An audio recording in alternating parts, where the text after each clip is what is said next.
Hablaremos acerca de los pares craneales y el primero es el olfatorio y como su nombre lo indica su función es olfativa. El nervio olfatorio tiene un origen real y uno aparente. El origen real son las células receptoras olfatorias ubicadas en la mucosa olfatoria del techo de la cavidad nasal, específicamente en el epitelio olfativo. El origen aparente es el bulbo olfatorio que se encuentra en la base del encéfalo sobre la lámina cribosa del hueso etmoide. Haré un breve resumen del trayecto de la vía olfatoria. Empezamos primero por las células receptoras del olfato que están en la mucosa olfatoria del techo de la cavidad nasal, donde principalmente se detectan los olores. Después vamos para los nervios olfatorios, que son prolongaciones de las células receptoras que atraviesan la lámina cribosa del etmoides para llegar al bulbo olfatorio. Cuando llegamos al bulbo olfatorio, aquí se hacen sinapsis con neuronas secundarias como son las células vitrales y en penacho.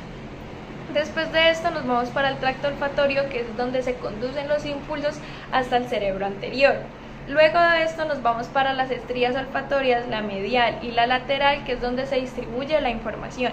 La estría lateral lleva señales a la corteza olfatoria primaria y la estría medial conecta con el sistema límbico para respuestas emocionales. Luego, por último, se llega a la corteza olfatoria, que es donde se encuentra el uncus y el área piriforme cerca de la amígdala y el hipocampo. Ahora hablaremos acerca de una lesión a nivel del nervio olfativo. Una lesión en el nervio olfativo puede provocar una anosmia, que es la pérdida total del sentido del olfato, una hiposmia, que es la disminución del sentido del olfato, o una parosmia o disosmia, que es la distorsión de olores. El segundo par craneal. El segundo par craneal es el nervio óptico. Este es el responsable de la visión. Este nervio conecta los ojos con el cerebro, transmitiendo la información visual. Y este nervio óptico es de carácter sensorial, no es motor, y es fundamental para la percepción visual. ¿Cuál es su función? La función de este es transmitir la información visual desde los fotorreceptores de la retina del ojo a los centros visuales del cerebro, donde se procesa y se percibe como imágenes. Su anatomía: el nervio óptico es un tracto de fibras nerviosas que se origina en la retina. Este sale de la órbita a través del conducto óptico y se extiende hacia el cerebro. Su mielinización: las fibras nerviosas del nervio óptico están mielinizadas, lo que facilita la transmisión rápida de los impulsos nerviosos. ¿Cómo es el proceso de información de esta? La información visual se procesa en diferentes áreas del cerebro, incluyendo el núcleo, el geniculado lateral, el núcleo supraquiasmático, la corteza visual primaria, entre otras. Aparte, como consideraciones adicionales a este nervio, debemos de tener en cuenta que si sucede un daño en el nervio óptico puede causar problemas de visión, como la pérdida de la visión central, visión borrosa o incluso podemos llegar hasta la ceguera dependiendo de la extensión y la localización del daño. Tercer par craneal, el nervio oculomotor, que se origina del núcleo oculomotor en el mesencéfalo, cerca del acueducto cerebral. Estas fibras emergen hacia la fosa interpeduncular y pasan a través de la fisura orbicular superior en el esfenoides, entrando en la órbita ocular. Una vez dentro, este nervio se divide en dos ramas principales, la superior, que inerva músculos como lo son el elevador superior del párpado y el recto superior, y su rama inferior inerva músculos como lo son el recto inferior, recto medial y el oblicuo inferior. Estas fibras parasimpáticas hacen sinapsis en el ganglio ciliar y allí es donde se controla la constricción pupilar y la acomodación del cristalino. Al ser un nervio mixto, cumple con dos funciones: una función motora somática, que controla los músculos extrínsecos del ojo, permitiendo pues los movimientos oculares en diferentes direcciones. Tenemos la función parasimpática visceral, donde controla la pupila y la acomodación del cristalino para la visión cercana a través de las fibras parasimpáticas. Por otro lado, las principales causas de lesiones de este nervio se asocian a aneurismas, debido a que estas comprimen el nervio, especialmente a la arteria cerebral posterior y a la arteria comunicante posterior. también accidentes cerebrovasculares debido a que infartos o hemorragias en el tallo encefálico pueden dañar pues las fibras de este nervio. También la neuropatía diabética, pues la isquemia de estos pequeños vasos que irrigan el nervio pueden ocasionar una parálisis oculomotora, especialmente en diabéticos con un mal control. Los traumatismos cerebrales, un golpe directo en la cabeza puede afectar el nervio o a sus áreas de origen. Los tumores, un tumor en el tronco encefálico o cerca de la órbita puede comprimir el nervio. Las infecciones, enfermedades como la meningitis o la encefalitis pueden inflamar el nervio o estructuras cercanas a él. Nervio troclear, más conocido como cuarto par craneal, es un nervio motor que controla el movimiento del músculo oblicuo superior del ojo, lo que permite que el ojo se mueva hacia abajo y hacia adentro. Su función principal es inervar el músculo oblicuo superior, que es el responsable de la rotación interna, la depresión y la abducción del globo ocular. Su trayecto, sabemos que el nervio troclear es el único nervio craneal que emerge del dorso del tronco encefálico. En su trayectoria intercraneal es delgado y largo, lo que lo hace susceptible a lesiones y daños. Su importancia, este nervio es esencial para la movilidad ocular, especialmente para movimientos precisos y coordinados como leer o seguir objetos de movimiento.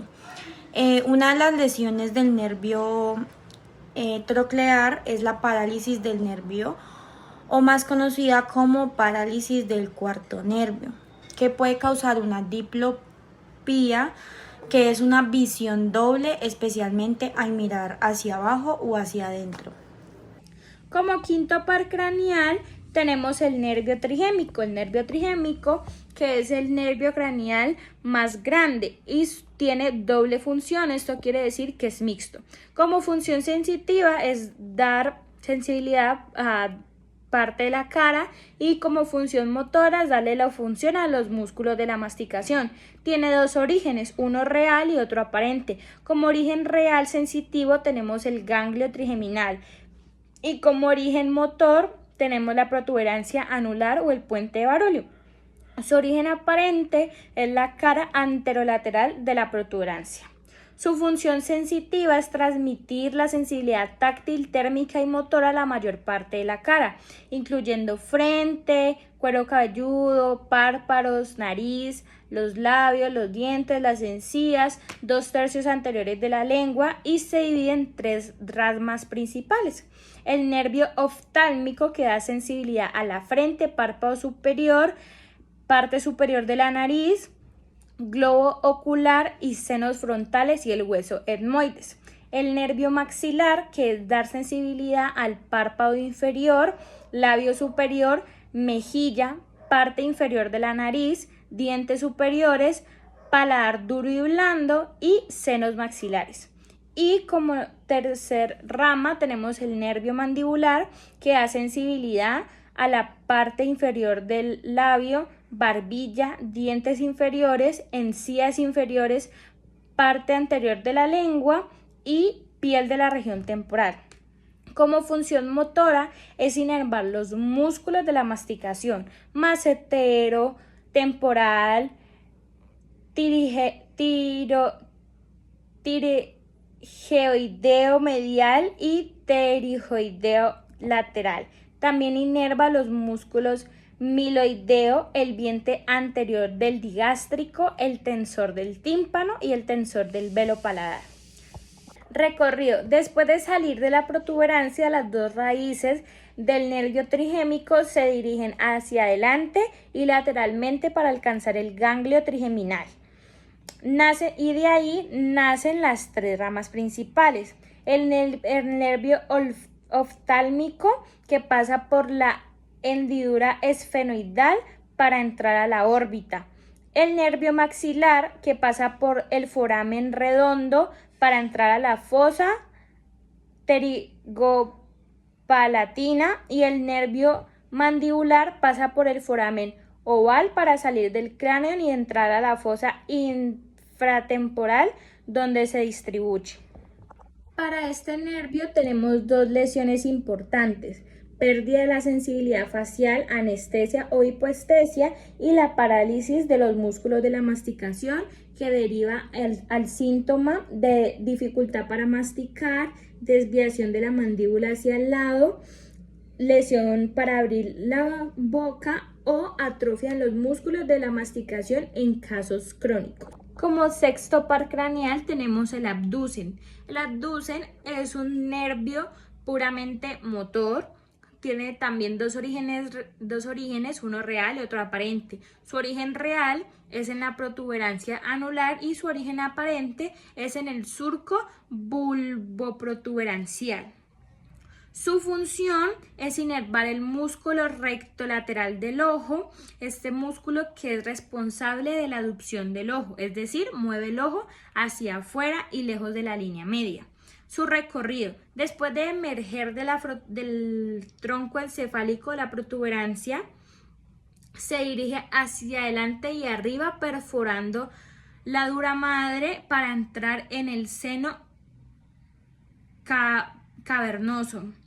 Dentro del seno cavernoso corre lateralmente hacia la arteria carótida interna y finalmente entra a la órbita a través de la hendidura esfenoidal para alcanzar e inervar el músculo recto lateral.